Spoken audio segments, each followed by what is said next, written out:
ഗൗരി കൃഷ്ണയുണ്ടെങ്കിൽ ഒരു പോസ്റ്റ് ഇട്ടിട്ടുണ്ടായിരുന്നു, താനും ഭർത്താവും വേർപിരിഞ്ഞു എന്നുള്ളൊരു കാര്യം പറഞ്ഞിട്ടായിരുന്നു.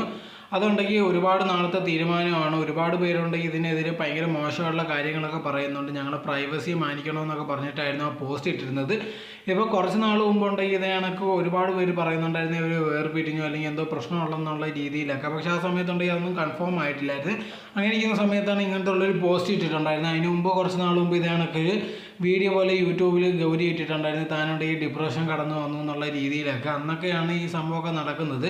പക്ഷേ ഇത് ഇട്ടതിന് ശേഷം കൊണ്ട് ഒരുപാട് പേര് കമൻറ്റ് ബോക്സിൽ വന്നിട്ട് ഭയങ്കര മോശമായിട്ടുള്ള രീതിയിലാണ് സംസാരിച്ചുകൊണ്ടേ ഇരിക്കുന്നത്. ഇപ്പം നമുക്കറിയാം നമ്മുടെ നാട്ടിലൊരു ഡിവോഴ്സ് എന്ന് പറഞ്ഞു കഴിഞ്ഞാൽ ബാക്കിയുള്ളവർ ഭയങ്കരമായിട്ട് അത് എടുക്കുന്നത് എല്ലാം പെണ്ണിൻ്റെ ഭാഗത്താണ് തെറ്റ്, അല്ലെങ്കിൽ ഇവർ നേരെ നിന്നില്ല അങ്ങനെ എങ്ങനെയാണെന്ന് പറഞ്ഞ് ഭയങ്കര മോശമുള്ള രീതിയിലൊക്കെ ആൾക്കാർ കമൻറ്റ് ഇടാൻ തുടങ്ങി.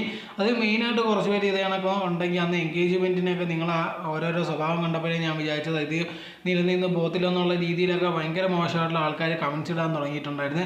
ഇപ്പോൾ ഏതെങ്കിലും ഒരു റിലേഷനിൽ പോയി കഴിഞ്ഞാൽ അത് അവിടെ തന്നെ നിൽക്കണമെന്നൊന്നും ഒരു നിർബന്ധമില്ല. നിങ്ങൾക്ക് സെറ്റ് അല്ലെങ്കിൽ തീർച്ചയായിട്ടും ഉണ്ടെങ്കിൽ അതിൽ നിന്ന് വെളിയിൽ വരാം, അല്ലാതെ കടിച്ചു പിടിച്ച് അവിടെ നിൽക്കേണ്ട ഒരു കാര്യമില്ല. അത് പണ്ടത്തെ കാലത്തെ പോലല്ല. ഇന്നുണ്ടെങ്കിൽ എല്ലാവർക്കും തീരുമാനം എടുക്കാനുള്ളൊരു കഴിവും അല്ലെങ്കിൽ നല്ല രീതിയിലുള്ളൊരു ധൈര്യമുണ്ട്. അതുകൊണ്ട് തന്നെ നിങ്ങൾക്ക് എന്തോ ശരിയെന്ന് തോന്നുന്നു അത് ചെയ്യും. അതല്ലാതെ ഒരുപാട് പേര് ഇതേകണക്ക് ഭയങ്കര മോശമുള്ള കമൻറ്റ്സ് ഇടാറുണ്ട്. കാരണം എന്ന് പറഞ്ഞാൽ അവർക്കും ജീവിതത്തിൽ പല പല പ്രശ്നങ്ങൾ കാണുമായിരിക്കും. അതുകൊണ്ടെങ്കിൽ എവിടെയെങ്കിലും തീർക്കണമെന്ന് പറഞ്ഞിട്ട് ബാക്കിയുള്ളവരുടെ നെഞ്ചത്തോട്ടാണ് കൊണ്ടുവന്ന് തീർക്കുന്നത്.